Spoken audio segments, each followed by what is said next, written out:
On the third day, I walk in, I say good morning to everybody, and no one answers. I'm like, this is the third day. I just got here. Why is no one answering? And, for many reasons, French team, and I was an Anglophone. I speak French, but I say good morning, and no one answers. And I sit down, and I just kind of look around, and I'm like, is this what I worked so hard for? Like, is this what I'm selling my soul for? To be surrounded by a bunch of people who won't even say good morning to me?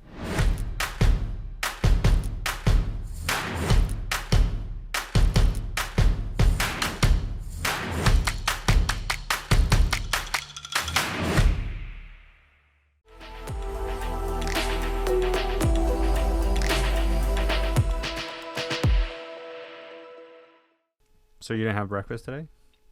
Is that a general thing? Like you fast in the morning? Sometimes. Yeah. I don't consistently do it. But I don't have my home, my fridge, my typical foods, and honestly I don't know where to go in Toronto to get to get a breakfast. Yeah. But we woke up late. It's been a crazy weekend, so Yeah. You got in yesterday, was it? yeah. Yesterday, yeah. Yesterday You're at from 7 Montreal. a.m. Montreal. Yeah. Mm-hmm. Very cool. William, welcome to Gents Talk. Thank you. Do you prefer William or Will? The more you say William, the more I feel like I'm in trouble. That's what I was asking. As soon as I said it, I was like, it just You said doesn't I'm here with ring. William. I'm like, Dad? Did I do something wrong? Will is good. Will's good. Yeah. Okay. Will, welcome to Gents Talk. Thank you. Happy to be here. I'm excited to have this conversation. You do a lot of really cool things. You interview, basically, I think just recently you said you interviewed someone who was about 103 years old. I'm going to ask you about that a little later, but you've built a platform where you interview people to talk about the things they've learned across the scope of their life.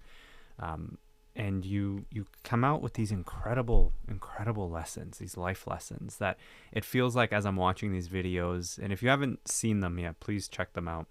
It feels like I'm just sitting there listening to a grandparent talk about something that they've learned in life. And there's so much value and insight in that. This is what you're doing now, and you're doing extremely well at it. But before all of that, you were in finance, and you hated it. Mm-hmm. What happened there? Let's start there. I'd love to also just say, did we both consciously decide to wear black today? Do you always Potentially. wear black? I generally wear black, yeah. Mm. It's the easiest thing. I've tried to simplify my dress code. I used to always wear these elaborate shirts on this podcast, and then I just thought to myself, you know what? I've got one of these shirts in black, this one, and then I have one in like a nice blue, and I just rotate between the two. I wash them, but I rotate between the two. Because with all the black in here, I'm like, how serious are we going to get here? But we can do it. We can get pretty serious. It all depends on how comfortable you are. Totally. Let's dive in. So what happened? Yeah. So what happened? My life right now looks like I make videos online. I run my own brand, self-improvement, Times Square billboard. I do what I want, when I want, how I want. I live my dream life. That's what my life looks like right now. 4 or 5 years ago, worked in a bank, financial analyst, trading fixed income, currencies, commodities at 2 of the bigger banks in Canada. Yeah, so my life right now looks great. I do what I want, when I want, how I want, make videos, run my own brand. I'm really doing what I think I should be doing, if that makes sense. Like, I feel like I'm doing my highest calling, the work that I'm performing in the life I'm living. Yeah, very passionate. Fulfillment. 5 years ago, I worked in a bank, two big banks in Canada, trading fixed income, currencies, and commodities as a financial analyst on the trading floor. I went to school at McGill in Montreal, finance major. When I went into school at McGill, I thought that I wanted to be an entrepreneur because I just come from a family of people who do their thing. My role models are people who live essentially a form of the life I live today. Mm-hmm. So when I went to school, I thought, let me do finance as a major because it's the most general. I don't know. I didn't know. It's the most general. What I found out when I got into school, 2 things. One, being in finance, they really, at least in McGill, push you to be an investment banker or a consultant by the time you graduate. So it's like fast track to a 6-figure respectable career. And then the people you meet, for me in my life, I've always been someone that, if I want to be the best. I want to be the coolest. I want to be the best. And not out of validation, but just more out of work ethic and everything. So I went to school first few weeks and I asked around, who are the coolest people in the school?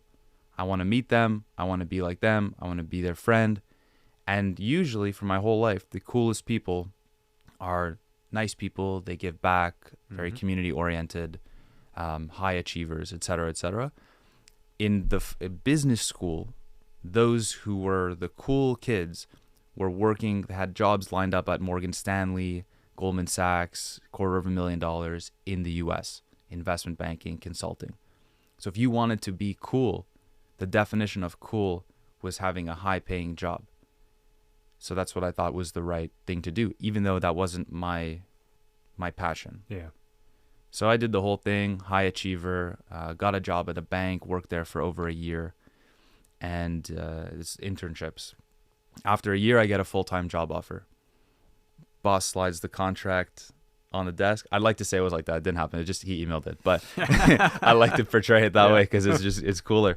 But imagine, you get an email from your boss and he goes, "We loved having you here." He slid into your inbox. He slid in my inbox, yeah. And he says, "Listen, we'd love to have you back here full time. We want you to be part of the company." And job offer is equivalent to about 6 figures for the whole year. And at this time, I'm 21 years old. Great offer. It's a great offer. So beyond the money, you get the respect. Mm-hmm. You get social respect, peer, your family. Everyone says, good for you. Yeah. And when you go out, you have money, you have stability, you have comfort. You become the commodity. Yeah, Yeah. you do. And so I get to that point and I go, okay, I have 2 choices. I know I hate this job because that whole year that I spent, I hated it. Mm. I know I hate it, but this offer can get me all the respect in the world. Everybody will love me. No one will question me, but I will hate myself for it. Why? Because I hated the job. Why would I do something that I hate? At 21. What is it about the job you hated? Lack of freedom, I would say. First thing that comes to mind. My friends that didn't work in the banks, I would ask to go for lunch with them sometimes. I wasn't allowed a lunch break, by the way, but I would do it anyway because at a certain point, enough is enough. I need to be outside. Yeah. It's a beautiful day. I need to go outside.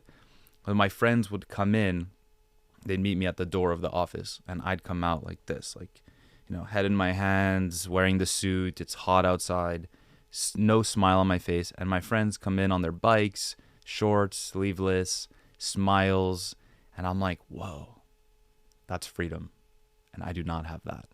So when I'm 21 years old, do I want to allow myself to accept this job and trade my happiness for social acceptance?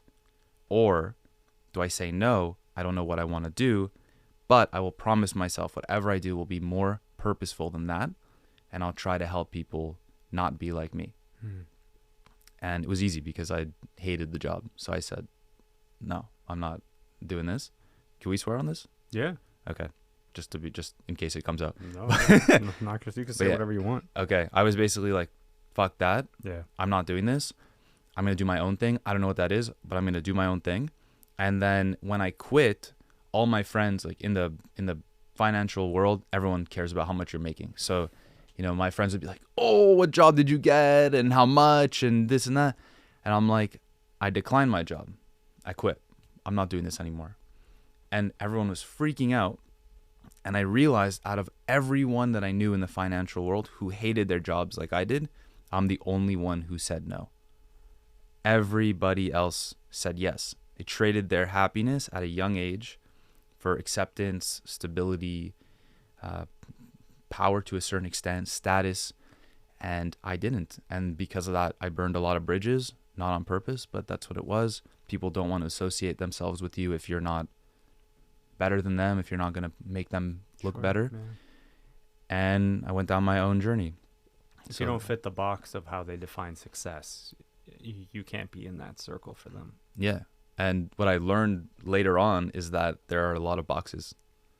Yeah. There are a lot of boxes. Yeah. So, and I can just say, thing that comes to my head right now is I was in Japan last year, and the Japanese have a very high suicide rate because this is not the only reason, but one of the reasons is they place a lot of emphasis on their work. Their career equals their life. Their career equals their value. If they get fired and they're no longer part of the firm, of the community, they feel they have nothing to live for. And that's overpowering to the point where they would rather just take their life. What a sad way of living. It's terrible. So someone hearing this, sitting there thinking, I'm in a job I hate, might go, so you went from being a 21-year-old, being offered a 6-figure salary, you turned it down to make videos online, is sort of how they would sum it up. Yeah.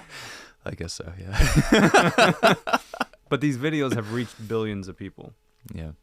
So firstly, congratulations on that. Thank you. Like, I'm not embellishing that number. Those are real figures. Yeah. But that process is not an overnight process either. Mm-hmm. So once you decided to quit, fast forward to you're making the videos, how long between quitting and when you started seeing actual tangible results, success? 3.5 years, maybe. 3.5 years. By the way, I was super introverted when I started making videos. Yeah. So I initially thought I would do a blog, because I was a writer. Yeah. And I didn't like the feel of that. Didn't feel like I could connect with people. Then I started a podcast, but not like what we're doing right now. It was me basically reading out my blog posts. Okay. Very lonely in my basement in COVID. Very depressing. Yeah. I'm like, this is not going anywhere. I'm not doing this. And then one of my friends is like, why don't you make YouTube videos? Whoa, like you want me to put my face out there and my voice and make a video? I don't know how to make videos. I know how to value a stock. Not too well, but I know how to value a stock. But a video, I don't have a camera. I'm an introvert. So the process of getting to, I guess, traction, 2 things. 1, had no idea what I was doing for a while. So a lot of learning, a big learning curve there. 2, it was kind of a different period. We have short form videos now. I would say I neglected short form videos for about 1.5 years. Which probably maybe could have gotten me to where I wanted to be faster, but I'm very happy the way everything went. Mm-hmm. So it took about 3.5 years, a lot of figuring life out and a lot of figuring out how to make videos, who to make videos for. Right. I'm curious I want to go back a second. A thought just occurred to me. If I was a fly on the wall when you were working that job you hated, and I saw you in your office, what would I have seen? You probably would have seen me on travel websites on my computer for the majority of the time I worked there. Not to say I didn't do anything, but the anticipation of leaving, of being somewhere else. Yeah, I don't know. I think fly on the wall, that's what you would have seen from a physical standpoint. Like inside you would have seen, or you would have felt someone who's not himself. And it's a shame. It's honestly a shame to be surrounded by people who don't share the same dream as you. So yeah, if you were a fly on the wall, you wouldn't have known me enough to know that, but I would have been a very, very different version of who I actually am. What triggered you to decide to walk away? You said that they provided you the contract, but you'd already been ideating on this for a while, it sounds like. Was there one particular moment that you can think back to this was it? I finally, I'm done. Honestly, the day I got there, I just felt like it wasn't for me. 3 days in, I'd go to my desk. So imagine a big trading floor, windows on one side, kind of a glass panel separating a series of traders on the other side. I'm in that glass area facing the wall that has no windows. So, and it's nice outside. It's like the summer in Canada. Yeah. It's nice. So the contrast is huge. On the 3rd day, I walk in, I say good morning to everybody, and no one answers. I'm like, this is the 3rd day. I just got here. Why is no one answering? And, for many reasons, the French team, and I was an Anglophone. I speak French, but I say good morning, and no one answers. And I sit down, and I just kind of look around and I'm like, is this what I worked so hard for? Like, is this what I'm selling my soul for? To be surrounded by a bunch of people who won't even say good morning to me?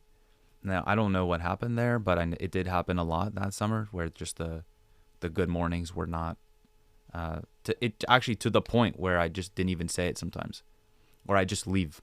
Like at the end of my day, I wouldn't say, have a good day, everyone. So I think that was the initial moment. But I would say main thing is journaling, self-reflection. Was going through a bad breakup at that time. And actually, no, that was a different summer. But I had just come out of a bad breakup, and I was super introspective about my life. So I had started journaling the year before. And I asked myself a question of, what do you want to be remembered for? Or how do you want to be remembered? And the thought that came up to my mind is, how did people remember my grandfather, my grandmother, my dad, my mom? How do people talk about them? And what do they say about them? I'm like, if I work in this job and go through this whole career path, will they get to the point where they say that about me? And I just didn't think that was true, because I'm not really helping anybody here. I'm just making money. I'm sitting in a cubicle. Like, I'm a great guy. I have a lot to offer. And by being here, I will not be able to show any of that. Right. So I think that was the big one. So if someone's listening to this, watching this, hears you talk about this, and they go, it's nice that you felt that you were empowered enough to leave a 6-figure job. Many of us in this space don't have that kind of a luxury. What do you say to that? Is that true? I don't know. I mean, walking away from 6 figures, walking away from a high 5-figure job is hard for a lot of people. I mean, a lot of people don't have the flexibility to take time off work or to go pursue a passion project of theirs. But that passion of theirs exists, and they're looking for some blueprint, some pathway to pursuing the thing that brings them joy, fulfillment, the passion that you were talking about earlier. What advice could you give those people? The guy who gets the advice and the lessons from all the other people, what advice would you give? For sure. Well, so listen, I'm working at the job in that cubicle. The person next to me is also an intern. He just moved from Algeria, like about a year or two before, with his mom, single mother. The two of them moved. He's hustling to get this full-time offer, because he says, if I get this, I can change our lives. You know, my mom's working 3 jobs. We live in a different part of the city. I can make that much money, and it would change our lives. And I was like, do it. You know, even if this is not his highest calling, he needs to do that. I was fortunate enough that I have the choice to decide how I would like to make my income. So, and again, I'm young, so maybe 21. It's a lot more flexibility. Yeah, it's no consequences. You know, I can do what I want, support a family. That being said, there's a lot of people that are, let's say, older, and I would advise to them, you don't have to take the jump cold feet like I did. You know, it took me a lot of time to figure out what I wanted and to get to a point financially where I could sustain myself. And that's a whole conversation in itself. But just try to start figuring out what you want. Start journaling. Start asking yourself, who am I? What do I want? How do I get what I want? What's the path that would give me the ability to live out a perfect day in my life? I like thinking about that as an exercise. What's a perfect day in my life from start to finish? And if we can create that perfect day, we can turn it into our reality and go through it consecutively, consistently. We create our perfect life. So ask yourself what it is you actually want. That's my initial point of advice. And then the other thing is, you don't have to take the leap if you don't have the ability to stay afloat on your own. Right. You know, I think it's important for people to just ease into it, develop the mindset, develop the skills, build the foundations. And then when you feel like you've got momentum and you're confident, I think it would be different. Their attitude would be different. They wouldn't be listening to what I'm saying and being like, oh, no, you were 21. I can't do this. It's like, well, okay, that was my life and my circumstances. I had that flexibility. If you feel you don't have that flexibility, try to create it. Try to create a little bit. And over time, that will expand. Yeah. Piece by piece. Yeah, it could be, if you have no consequences or you're willing to take a risk, you could jump into it. But at the same time, you'd have a lot of worries. You wouldn't be worrying about the craft. You'd be worrying about the money. So if we can get to a point where you're not worrying about the money and focusing more on the craft, you have more success with the journey. So walk me through how you've built this social platform of yours, this business, because you've talked about becoming the entrepreneur that you'd always wanted to be. Mm-hmm. And now you're living the life that you've envisioned for yourself. And people will see that and they go, wow, this looks incredible. But behind it all is a shit ton of work. Mm-hmm. A lot of long hours, a lot of failed projects, a lot of Mm-hmm. effort. What does building a business like yours look like? And maybe so that I do it justice properly, I'll turn it to you to explain exactly what your business looks like. Sure. So it is as great as it looks. I'd like to say. I don't want to say, oh, it's not all glamour and glitz and glamour. It's not, but I'm still living my dream life. Mm-hmm. So the process is great. Yeah, it's a self-improvement business. We do a few things, but basically we teach people how to live a more fulfilling life. How we do that specifically, we have a community online. We teach people how to do the transformation that I did, to go from your 9 to 5 you're not happy with, be able to learn how to create content, figure out your ideal lifestyle, and create a business based on that satisfies that ideal lifestyle, and then create content just to be able to make it happen. That's what we do, for a nutshell. But on social media, we do a lot of street interviews. Mm-hmm. How did it get there? Well, it was a long journey. Like I said, 2.5 years since I went full-time on the business until the first video blew up. So to be able to build a business like that, I think 2.5 years until the first video blew up. Yeah. So that part there is so important because I think a lot of people will post and then expect that they're going to become viral sensations overnight. It can happen, but it's rare. Yeah. It can happen. I think if you learn from people who've kind of navigated that journey, I think it can happen faster than 2.5 years. I don't think it would take that long. I think honestly people could do it within a few months, but they really have to get clear on who they're making videos for and what kind of videos they want to make and bring in value to the world, which most people don't do. So if you can figure that out, I think you can navigate it. My problem was I didn't know how to make a video. I didn't know how to tell a story. I didn't know how to film, how to edit. And I also didn't really know what the dream outcome I had, what that looked like from a technical standpoint. Mm-hmm. So a lot of experimentation. Think fitness challenges that didn't get views. So then starting to do travel videos, traveling across Canada, traveling around the world, making more, what to see, what to do, this and that. Because I thought, oh, the SEO will get me the views. And it did, honestly. But it didn't build the audience I was looking for. It wasn't the same mission. I came out of that, started throwing events for people. One guy throwing events for 30 people is crazy. It just doesn't work long term. So it's a lot of work. It's a lot of work for a video that gets 600 views also. Like it's just, $1,000 for the event and 30 people and a week of planning, and it's not worth it at that point. And then around that time, I was thinking about my biggest fears. And I was like, I have a hard time speaking to people I don't know. My biggest fear. Very shy, very introverted. I feel like if I could get over that, my life could look a lot better. So I decided trying to leverage speaking to strangers, not the way that I do it in an interview format, but take like a vlog camera, GoPro on my chest. And I went to LA for 6 weeks. And I said, I'm going to sit here in LA for 6 weeks alone. I don't know anybody here. I'm alone. I don't know anybody. Very hard city to be alone in, by the way. And I'm just going to talk to as many people as I can so that when I get out of this period, hopefully the fear is gone. Mm-hmm. And I was successful with that. And that kind of triggered this, whoa, maybe speak to strangers. And it wasn't a mindless decision of like, oh, this could get views. It was when I was younger, my friends would tell me, you're going to be a motivational speaker one day. That's what we see for you. So I'm like, whoa, hold on, this skill, this vision, and then what I wanted out of Sprouht, these kind of make sense.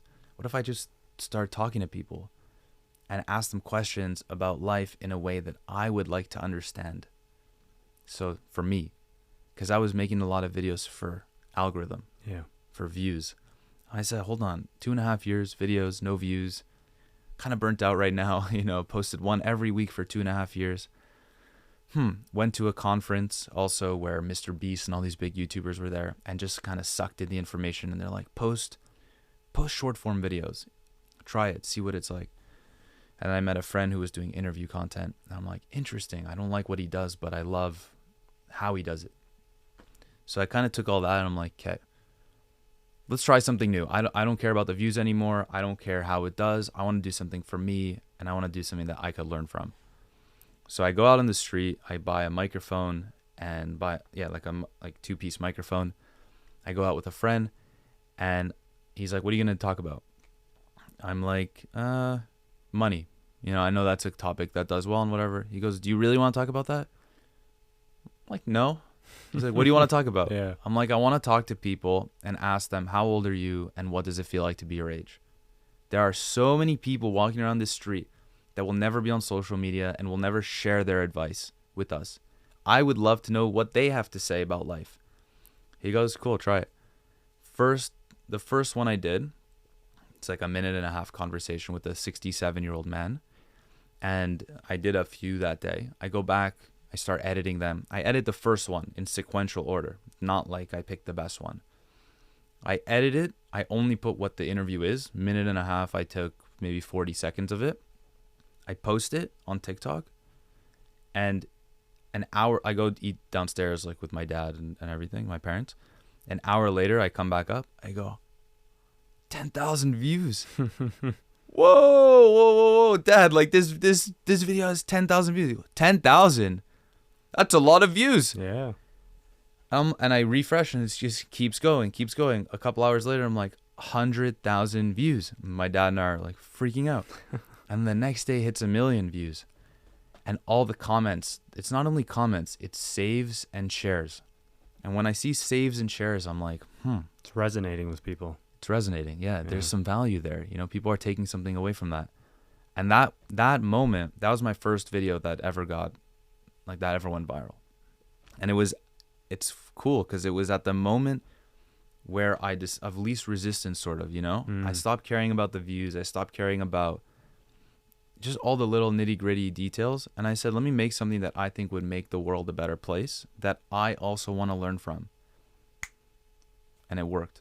So is it the moment of least resistance, as you described it, where you just stop caring so much about what how others are going to react to the project you're putting out there, and just putting it out there based on how you would consume it, if that makes sense?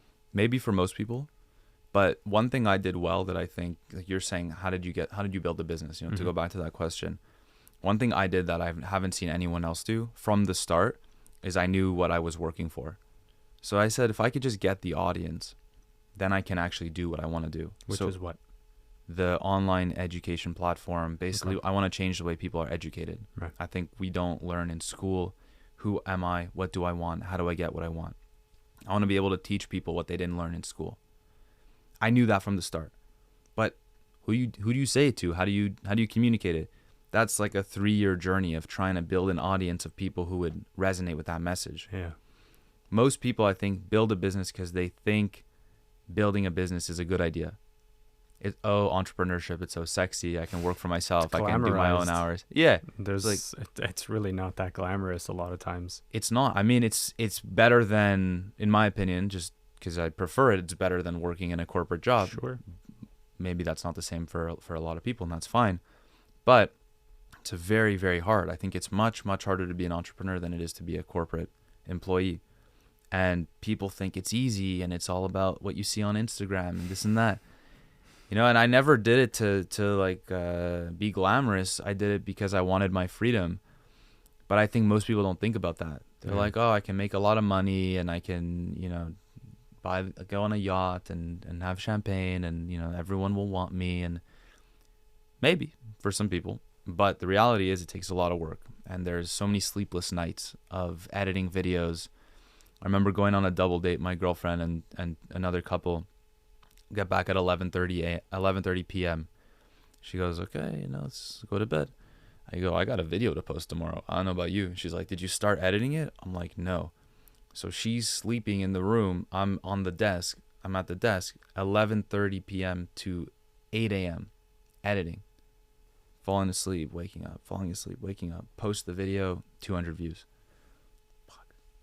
Like every weekend, every time that happened, there's so many sleepless nights, and along the way, there's so many people who wanted the glamour of being a YouTuber, of being a creator, of being a business person, and they dropped off because they learned over time it's very hard to build a good business. Yeah. So what kept you going in the moments where you would do all of that? You'd pull the all-nighter, 200 views. Yeah. Like that's like when you talk about like an emotional dejection after a long sleepless night, to then wake up and then see that and you go, what the fuck was all that for? Yeah. Like all that just like really pulls away from your energy, your motivation. Mm-hmm. How did you keep yourself disciplined to keep going? Yeah. I called it like the Friday grind, the Saturday depression, just on a weekly recurring basis. Yeah. And Sunday you're like, well, we got to do this again. How did I keep going? And again, I think most people don't do this. Everyone has an ego, and that's fine. I think everyone should to a certain extent. But what I do is not for me. I benefit from it because it's my business and I designed it that way. But what I do is not for me. What I do, like I was saying earlier, the impact my grandfather, grandmother, mother, father, like those the words people had to say at my grandfather's funeral about him, the way people talk about my grandfather, if I run into someone who knew him, they talk about him to me now. How do I get people to talk about me that way? And I realized after every video that flopped, it's like, cool, if I give up and I go back to working some job I'm not happy with and I quit. If I quit, what about the millions or thousands and hundreds of people who, when I start getting views, are going to be inspired and are going to be able to learn something and take something away? How do I inspire millions of people if I give up? So every video that you post, it gets 200 views and you go, should I stop? Like, is this it? And then the next thought is, well, what about them? These people are waiting to be inspired. If you give up your podcast, what about everyone listening? There's no more episodes. What are they going to do? What value are they going to take away? Yeah. You are not allowing people to be inspired. You are not giving them the opportunity to change their life or see life differently.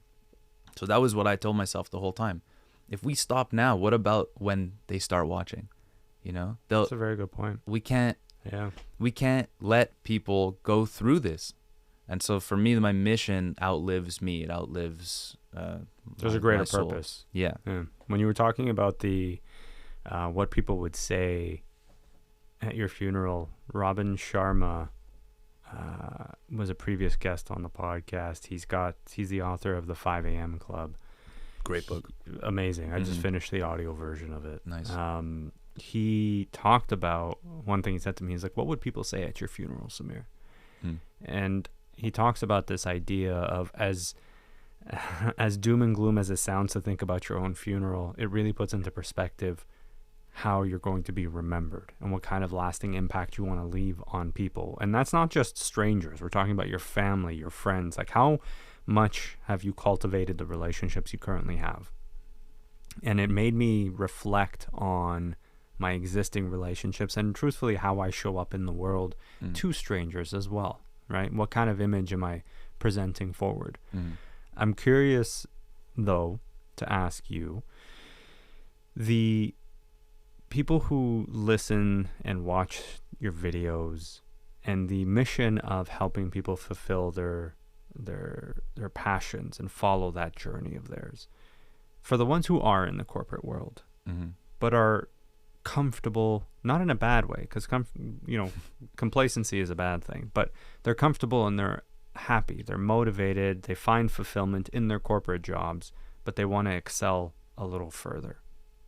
So they're not looking to leave the 9 to 5, and there isn't, to be fair, nothing wrong with the 9 to 5 if it's right for you. Mm-hmm. What would you say to them? Yeah, let's preface and say when I quit my job, I was anti 9 to 5, anti banking. You know, if you work in this, you're an idiot, you're a slave, like this and that. Yeah. Over time, you settle down and you realize it's not for everybody, but it is for some people. So it's okay. You know, it's not a bad thing to want to do that. I don't want to glamorize like entrepreneurship and say corporate sucks. It's just pick what you want to do. For me at this point, I just want to make sure everyone is doing what they want to be doing. If you're happy to work in banking, it's all good. Do it. But to what you just said, maybe I'm not interpreting it the way you asked. However, I have a lot of friends like this where they say, I like my job. Job is good. My life is not bad. It's actually pretty good.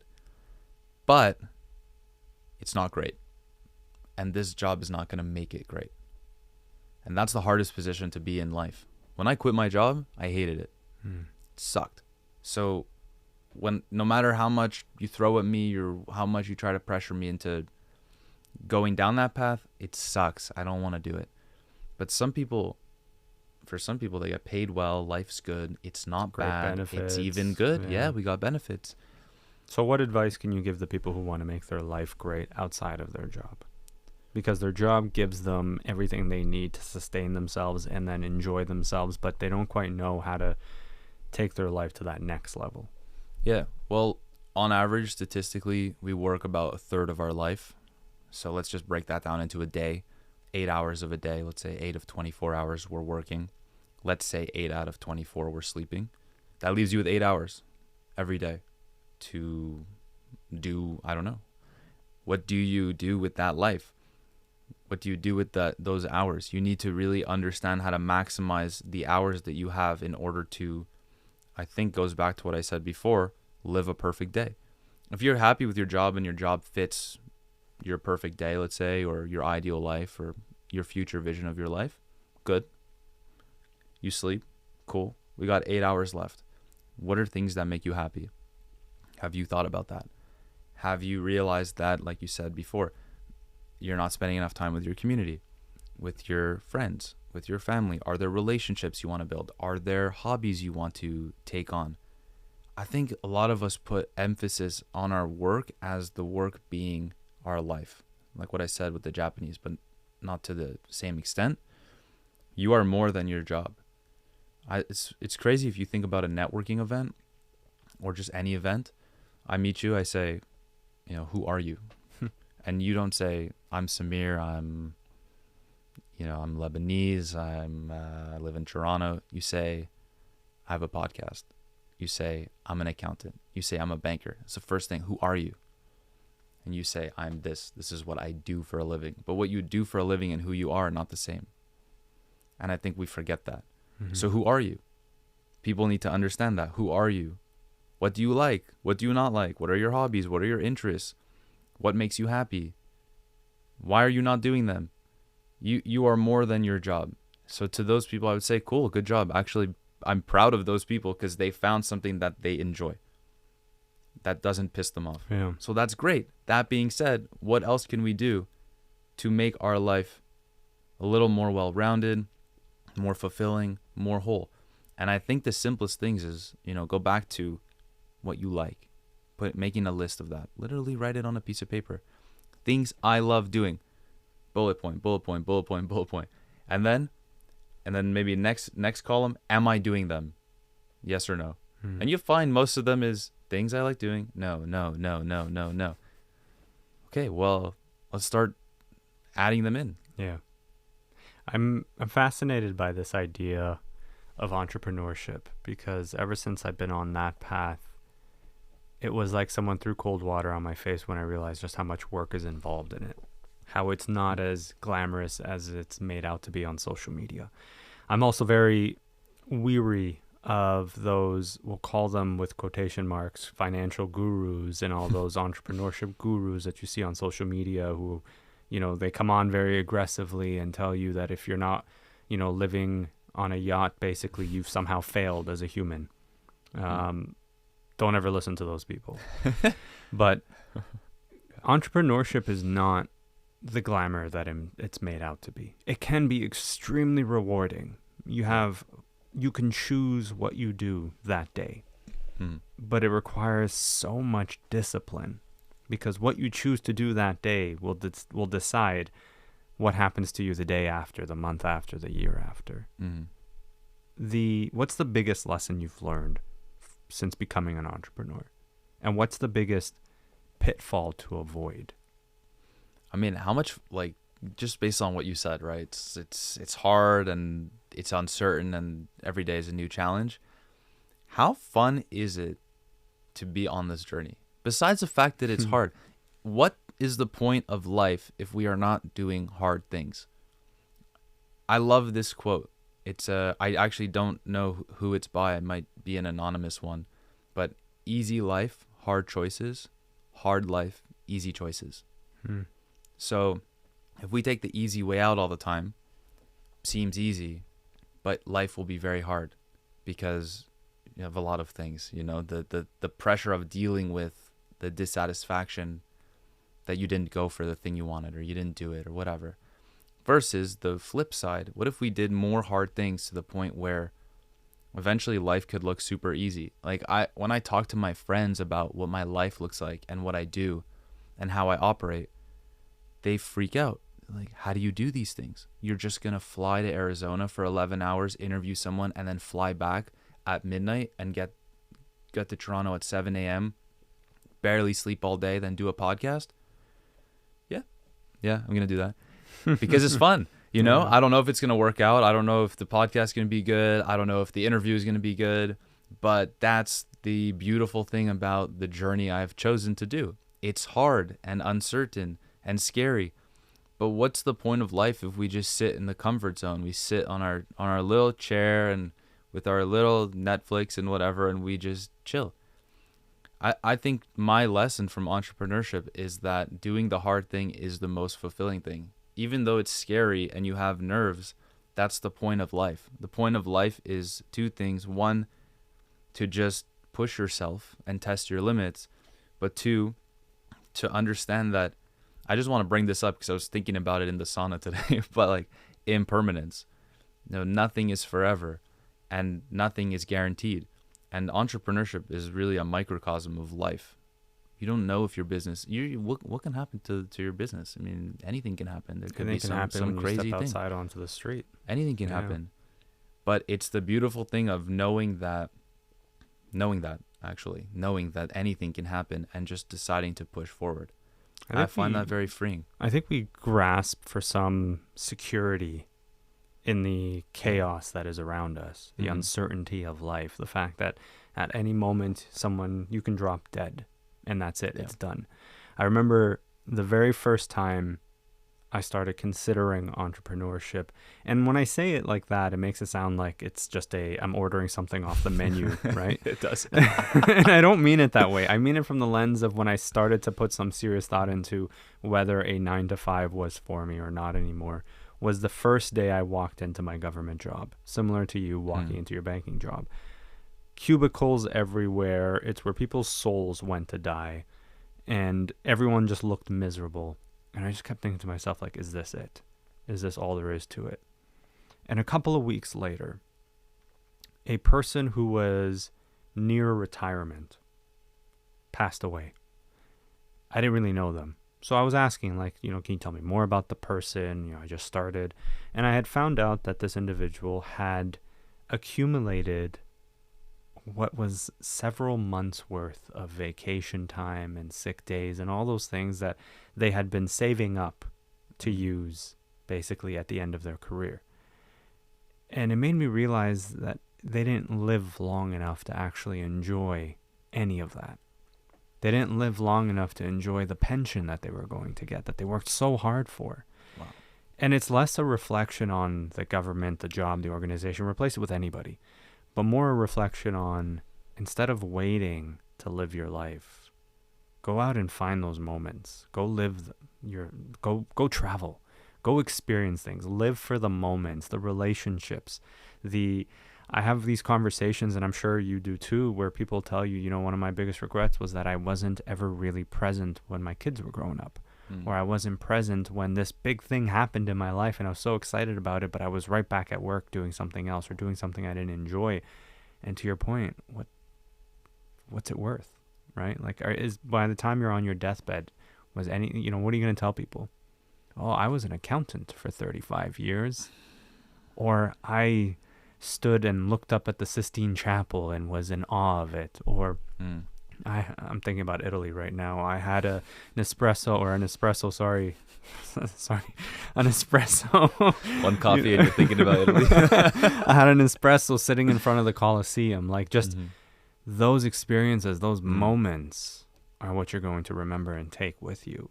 Not, you know, that upset moment or that email that pissed you off, or you know what I mean? Like, it's just about trying to recalibrate the framework. And that's where I truly started to think about entrepreneurship, but more so the freedom aspect of it. Because I think that's what it really represents. Yeah. Because you can, you know, we typically associate entrepreneurship with, you have to make a shit ton of money. You got to make a lot of money to be a successful entrepreneur. But a successful entrepreneur means you have the time to choose and do what you want with who you want and when you want, regardless of how much money you're bringing in. You can be making 60 grand a year as an entrepreneur, but if that somehow gives you the flexibility and the freedom to do everything you want, aren't you still a successful entrepreneur? You should clip this whole monologue that you just had and show it to everyone that you know. Like, there's so much power in that story and what followed it. Yeah, I want that. I'm just going to clip that and just like replay it in my head over and over again. But yes, I think one of the most successful people I've ever interviewed, like total strangers, this couple, I was in Singapore. These two French people that moved to Singapore, and they have their own jobs there and everything. But my point of making that video, I went to Singapore because I love it, but also because it's very money driven as a society. And they place your worth, a lot of your worth is dependent on the amount of money you're making. So if you're making more, you know, you're cooler type of thing. So when I went there, I wanted to just try to understand, at what point should we stop chasing money? That was the point of my quest. Yeah. At what point should we stop chasing money? And these people, they basically made this whole diagram, this whole table of trying to figure out what the numerical value of the amount of the money they needed to live their dream life and sustain it was. I never met anyone in my life who's done that. They actually defined how much money it would take for them to be truly free. They actually did it. And what they learned was it was a fraction of what they thought it would be. So I encourage everyone to ask that. And I need to ask myself that. At what point should we stop chasing money? It's very common for us to want more and chase more because that's the society we live in, especially if you're ambitious. But you and me can say confidently right now, we do what we want, when we want, how we want. That's what freedom is to me. That's what freedom is to you. So that being said, we should be happy. We should be completely happy. Yet we have ambition to have more and seek more. And because of that stress, it overpowers sometimes, right? And we're not present. 100%. So it's like you quit your government job that you hated and you built this life that you dreamed of, yet you're still left wanting more. Yeah. So what's the strategy there? It's a constant balancing act. One day you're like, this was the best decision I've ever made. The next day you're like, am I an idiot? Did I just screw up royally? And I have this inherent I've never fear. had that thought. Really? Since quitting? Yeah. Never. Well, maybe not quitting, but choosing this particular path. Good for you. So how do you... Why do you have that thought? Well, it's more so from the lens of on the days where things don't go well. And you go, you know what? Sometimes it'd be nice just to be able to take a break and know that even if would it though? No. Yeah. And I know that. But, it's that negative self-talk that I'm constantly trying to fight against. Yeah. And it's just this constant, battle, right? But at the end of the day, I always tell my team when things are going wrong, go, that's it. We're all going to Deloitte. We're all going to work at Deloitte. That's it. Hey, I know a lot of great people at Deloitte who listen to this no podcast. Offense to Deloitte. It's just I see them everywhere, so it's my first thought. Okay, yeah. But it's like it definitely is a balancing act at the end of the day, right? Particularly on the entrepreneurship side.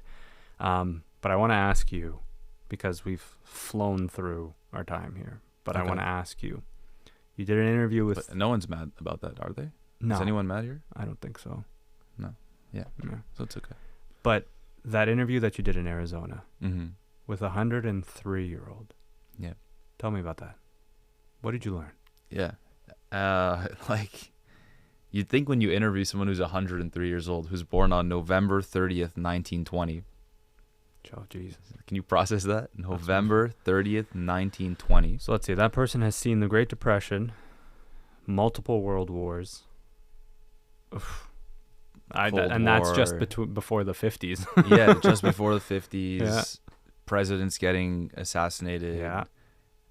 Or shot at recently. Yeah, or shot at recently. The whole world changing millions of times. Yeah. Technology, TVs, phones, Walkmans, camcorders. So she knew vividly where she was on D-Day. Wow. Yeah, can you say you know someone who can answer that question? No, I don't. Where were you on D-Day? She said, I was having a picnic with my friends, and we ate the best food, and it was great, and everyone was so joyful, and people thought the world was going to be great again. So... What a feeling that must have been. Imagine at that time. Yeah. Like, you have no there's no comfort. It's a world war. Yeah. What do you do? So I learned a lot. I learned a lot, but some of the things I learned was, first, about the world. I think a lot of people right now think the world is in shambles. But you could kind of make that case all the time. There's always a situation where the world is sort of in shambles. And what I learned from her above everything is look for the light. So this is her example. I'm going to just paraphrase.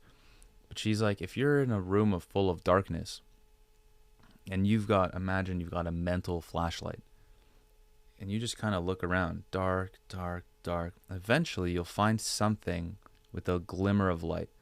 And if your mental flashlight hits that small glimmer of light, the whole room lights up. But she's like, most people default to the negative because it's easier. They default to darkness. But there's always something positive anytime something negative happens. Always. It's about how you talk about it, how you think about it. There's always something to take away, truthfully. So if we just look for that light and we find it, everything starts to look better and look brighter. And that goes for the world. That goes for yourself. It goes for the world you live in, but also your own world internally. So look for the light. She's so positive, like so upbeat, super with it. She understood everything. She was making jokes. And it just seemed like she was very content with life. And it sucks because I interview a lot of people of all ages, and the older that they get, the happier they are, because they just gave up caring about a lot of things. They gave up. They're like, it's almost done. Life's almost done. I have no time to worry about these things. And imagine we could just apply that logic to ourselves at the age we're at. It's not that long, life, Maybe 50 years left, but it's not long. It's not. It's not a lot of time that you have left. So, if you don't like your job, if you don't like your life, if there's something you want to improve, if there's that trip you want to go on, like, find a way to make it happen, because there's not that much life left. I don't want to paint that as a very negative picture, but it's true. You gotta be real. It's true. You gotta be real. You're only here once. Time will pass regardless. So if you want to do things you don't like and you want to live the way you want to live that doesn't make you happy, do it. But time will pass. If you want to live the way you want to live, time will pass. It will pass regardless. So you might as well try to do things that make you happy and try to live in a way that makes you happy and try to find the positive in every situation to push further. That's a mix. I brought me and her into that one. Part of that is my advice. I love that. You know what? It's funny because as you were talking, I started smiling because I was thinking to myself, the moment I fully comprehended how finite life is when I got a puppy. And the reason behind that is because you know, for all intents and purposes, you're going to outlive that puppy. Their life is so finite. And I kept thinking to myself, even though I just got her, what is it, 15, 16 years is the average life of a puppy, of a dog. I'm thinking to myself, in 16 years, I'm only going to get so much time with her. And so now every little moment with her becomes more precious and more valuable. And then I started reflecting on that, thinking, if I could take that exact same thought and mentality and applying that to my relationships with family, friends, partners, my work, the things I enjoy, and I go, I don't know how much longer I'm going to get to do this, or I don't know when the next time I'm going to see you is. What do I got to do to be a lot more present in those moments? And it's this constant little reminder of, this is how I have to stay present, grounded in everything I do, and to live for the experiences. Live for the moments that bring that genuine joy and laughter, not the moments of, oh, look, she peed on the floor and being upset about that, instead of like, look how cute she is running around type of thing. You know what I mean? Like, it's a small thing. Look how cute she is. Yeah, exactly. But though it's just like, it changed my mentality completely. And I don't have kids. And I don't know if this happens to parents when they have kids and they start to think about it this way. But I mean, you also typically assume and you hope that your kids will outlive you. But when you get something that's so finite, it really puts into perspective that you're only doing this for a small amount of time. I've heard actors talk about stuff like that too, where they're like, we knew we were only doing this for 2 years.